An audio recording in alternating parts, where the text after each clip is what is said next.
Underworld. ये शब्द सुन के आपके जहन में कई गैंगस्टर्स के चेहरे घूमते हैं, जैसे कि दाऊद इब्राहिम और छोटा राजन। ये वो लोग थे जिन्होंने 90 के दशक में ऐसा कोहराम मचाया हुआ था कि बॉलीवुड और पूरी मुंबई मानो जैसे इनके गुलाम थे। एक वक्त ऐसा भी था कि कई फिल्मों की कहानियों और पूरे प्रोडक्शन में अंडरवर्ल्ड का पैसा भी लगता था। और तो और इसी चक्कर में कई बॉलीवुड स्टार्स ऐसे भी रहे जिनका अंडरवर्ल्ड से कनेक्शन उनके करियर के लिए एक बहुत बड़ी मुसीबत बन गया। तो मैं शुभांगी आज अपनी स्पेशल रिपोर्ट में बताने जा रही हूँ ऐसे उन 5 बॉलीवुड स्टार्स के बारे में जिनका करियर बर्बाद हो गया उनके अंडरवर्ल्ड कनेक्शन के जरिए। तो चलिए शुरू करते हैं। नंबर 1, ममता कुलकर्णी। ममता कुलकर्णी 90 के टाइम की सबसे खूबसूरत एक्ट्रेस थी।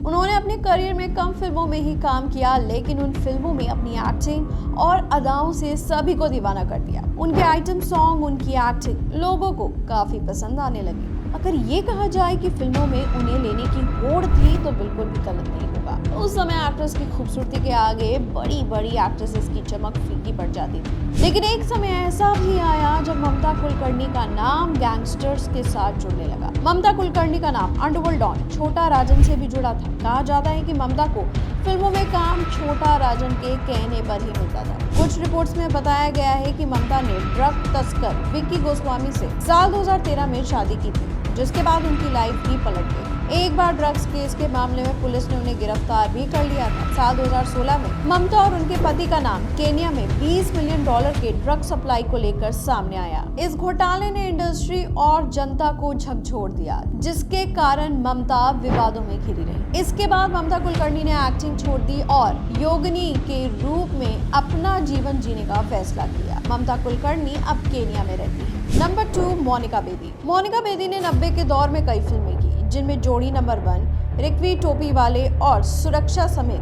कई फिल्में थी। लेकिन इन फिल्मों से उनके करियर को कोई खास फायदा नहीं हुआ। मोनिका अपने फिल्मी करियर को लेकर कम और अपनी पर्सनल लाइफ को लेकर ज्यादा लाइमलाइट में रही। लाइमलाइट क्या, हम ये कह सकते हैं कि वो कंट्रोवर्सी में ज्यादा रही। दरअसल 90 के दौर में ही मोनिका बेदी का नाम अंडरवर्ल्ड डॉन अब्बू सलेम के साथ खूब जुड़ गया। कहा जाता है कि दोनों रिलेशनशिप में हैं। उस वक्त मोनिका ने फिल्मों से दूरी बना ली। एबीपी न्यूज की माने तो मोनिका ने बताया था कि अब्बू से उनकी जान पहचान दुबई में एक शो में परफॉर्म करने को लेकर हुई थी। उन्हें नहीं पता था कि वो अंडरवर्ल्ड से जुड़े हैं। इसके बाद वक्त बीतता गया और मोनिका अब्बू सलेम एक दूसरे के नजदीक आते गए और दोनों ने ईयर 1999 में शादी भी कर ली थी। इसके कुछ ही सालों बाद मोनिका बेदी को विदेश में गिरफ्तार किया गया। उन पर आरोप था कि उन्होंने अब्बू सलेम की मदद से फर्जी पासपोर्ट और डॉक्यूमेंट्स बनवाए और उन्हीं की मदद से वो विदेश में घूम रही हैं। इस मामले के चलते उन्हें कई दिनों तक जेल की सजा भी काटनी पड़ी थी। बाद में उनके गुड बिहेवियर के चलते उनकी जेल की सजा कम कर दी गई। साल 2007 में जब मोनिका सलाखों के पीछे अपनी सजा पूरी करके बाहर निकली तो उन्हें कैमरों में कैद करने के लिए तमाम भीड़ जमा हो गई थी। इतना ही नहीं, उस दौरान भगदड़ का माहौल भी बन गया था। जेल से बाहर आने के बाद मोनिका ने कई टीवी शोज में काम किया। वो बिग बॉस 2 की भी कंटेस्टेंट रही। मोनिका मानती है कि उनके रिलेशनशिप ने उनके करियर पर बुरा असर डाला, जिसके चलते उन्हें इंडस्ट्री में काम नहीं मिला।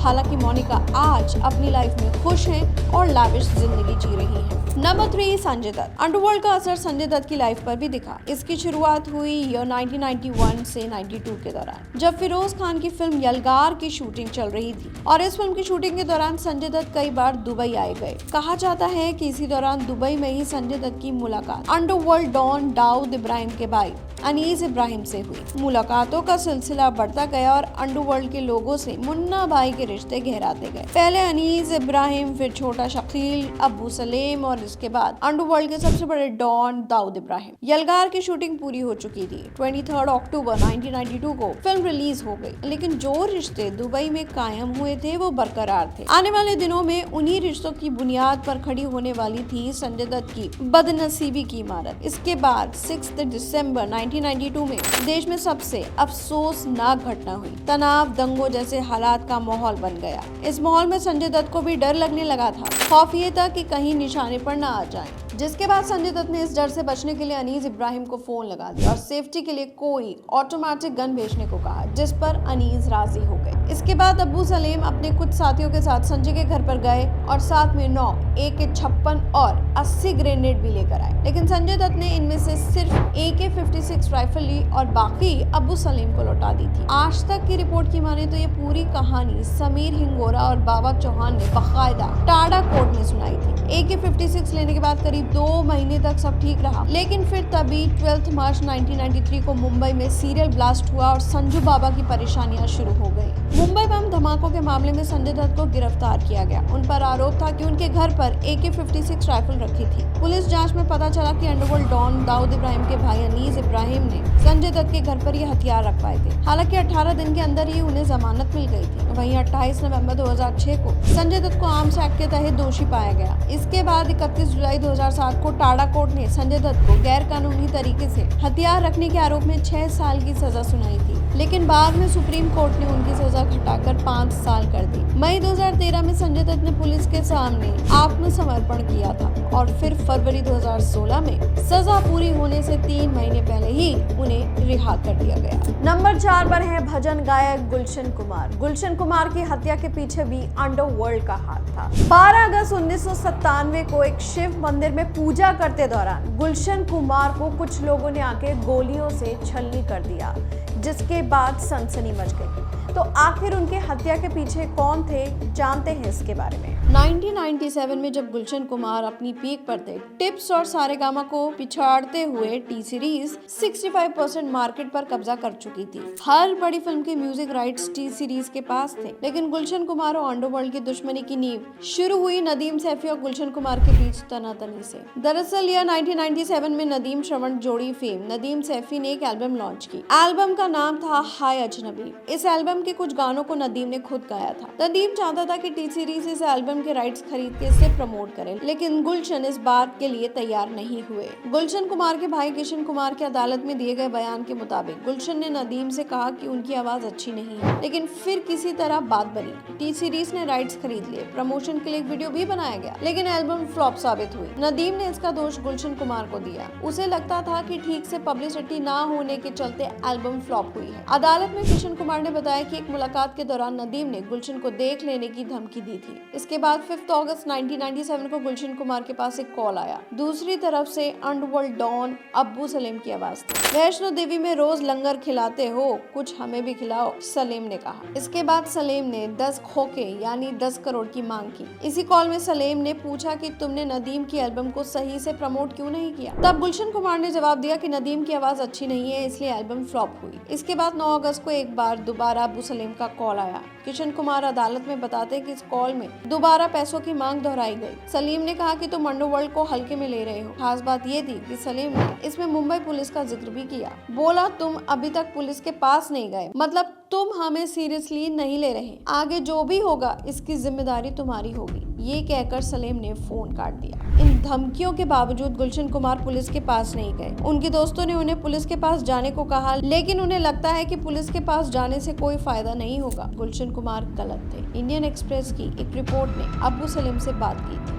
रिपोर्टर ने सलीम से पूछा, क्या तुम्हारी धमकियां सिर्फ कोरी हैं? सलीम ने जवाब दिया, सिर्फ एक हफ्ता और इंतजार करो। वो हफ्ता आया। 12 अगस्त 1997 को उस दिन गुलशन कुमार का गार्ड भी उनके साथ नहीं था। तबीयत खराब होने के चलते वो घर पर ही रुक गया था। 10:40 पर गुलशन कुमार मंदिर से पूजा करके अपनी गाड़ी की तरफ वापस आते हैं। कुछ कदम चलते ही कुमार को अपनी कनपट्टी पर एक रिवॉल्वर महसूस होती है और उन पर 3 हमलावर कई गोलियां चला देते हैं और गुलशन कुमार की मौत हो जाती है। रिपोर्टर ने जब अंडरवर्ल्ड डॉन छोटा राजन से बात की, राजन ने बताया कि गुलशन कुमार की हत्या में सलीम का हाथ है। उसने ये भी बताया कि डायरेक्टर राजीव राय पर हमला भी सलीम ने कराया था और ये सब दाऊद के इशारे पर हो रहा था। नंबर 5, मंदाकिनी। 1985 में आई राम तेरी गंगा मैली ने मंदाकिनी को रातों रात स्टार बना दिया था। आलम यह था कि मंदाकिनी को उस वक्त हर डायरेक्टर प्रोड्यूसर अपनी फिल्म में लेना चाहता था। मंदाकिनी की खूबसूरती के चर्चे दूर दूर तक जा पहुंचे थे। मंदाकिनी का नाम जैसे ही दाऊद इब्राहिम के साथ जुड़ने लगा तो उनका फिल्मी करियर ढलान की ओर बढ़ने लगा। मंदाकिनी और दाऊद इब्राहिम के इश्क के चर्चे 1994 में शुरू हुए। हुए थे। उस वक्त जब मंदाकिनी की दाऊद इब्राहिम के साथ दुबई की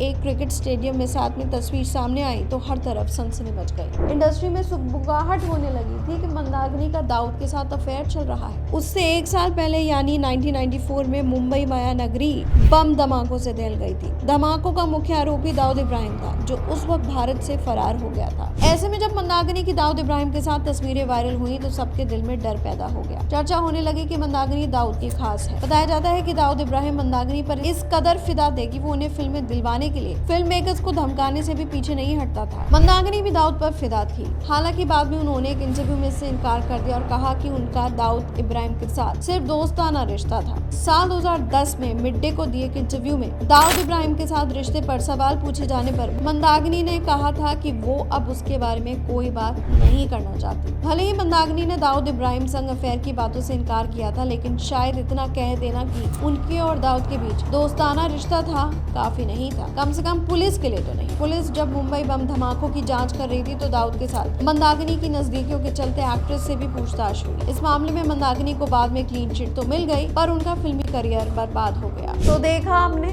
90 के दशक में इन लोगों ने कैसे मुंबई में हलचल मचा दी थी। यहाँ तक कि कई बॉलीवुड स्टार्स का करियर इन लोगों ने बर्बाद कर दिया। स्टार्स ही क्या, कई डायरेक्टर्स और प्रोड्यूसर्स की जिंदगी को भी बर्बाद करने में दाऊद इब्राहिम और उसकी साथियों ने कोई कसर नहीं छोड़ी। तो मैं शुभांगी अपनी स्पेशल रिपोर्ट के साथ लेती हूँ आप लोगों से विदा। हाजिर होगी एक नई कहानी के साथ। देखते रहिए हमारा चैनल गप्पू चाची और इसे सब्सक्राइब करना बिल्कुल ही भूलिएगा।